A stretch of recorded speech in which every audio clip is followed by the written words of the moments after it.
tema principal del libro es explicar cuál es la trayectoria política de la Ciudad de México, desde la fundación hasta tiempos muy recientes. Una de las paradojas que explican la aparición del libro es que no existía un compendio de la historia política de la ciudad. Y por historia política habría que decir quién gobierna, desde qué marco jurídico gobierna, con qué recursos, qué tipo de conflictos enfrenta y cuáles son los mecanismos para ejercer la autoridad, el consenso y para administrar el conflicto. En el libro coinciden 8 capítulos que explican para distintas épocas, desde la ciudad prehispánica hasta la ciudad contemporánea, precisamente las dinámicas de poder en la Ciudad de México. ¿Por qué no existe un libro que se llamara Historia Política de la Ciudad de México antes que apareciera este? Porque se ha confundido, sobre todo en el México contemporáneo, a la ciudad con el Estado. Y se supondría que la explicación misma del Estado por revolucionario, por ejemplo, para hablar del siglo XX, explicaba la historia de la ciudad. Lo que descubrimos o lo que subrayamos en el libro es que esto no es así. Independientemente de la historia del Estado mexicano, independientemente de los avatares del gobierno nacional, existe una historia específica, incluso una historia de poder específica en la Ciudad de México.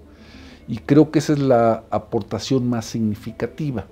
Por supuesto, hay una serie de elementos que le dan piso a los estudios que se publican, que aparecen en el libro, que tienen que ver, por ejemplo, con la población. Usualmente olvidamos que la población es el primer problema de gobierno. ¿Cuántos son? ¿Cómo están distribuidos? ¿Qué aspiraciones tienen? ¿Cómo enfrentan el medio ambiente? ¿Cuáles son sus relaciones de trabajo? ¿Cuáles son sus relaciones con la autoridad? Etcétera. Necesariamente también el aspecto fiscal del gobierno de la ciudad aparece en la mayoría de los capítulos, con qué recursos se administra la ciudad, cómo se cobran impuestos y cómo se ejerce lo que hoy llamamos el gasto público. Entonces, estos son una suerte de hilos que van hilando las cuentas de la historia de la Ciudad de México desde el siglo XIV. Naturalmente hay problemáticas diferenciadas y es muy difícil suponer que tiene que haber una homogeneidad en el enfoque, en el punto de partida del libro, porque los problemas cambian por su propia naturaleza histórica. Hay un momento dado, por ejemplo, que el problema de la representación política moderna aparece en toda plenitud en la ciudad, hacia 1812.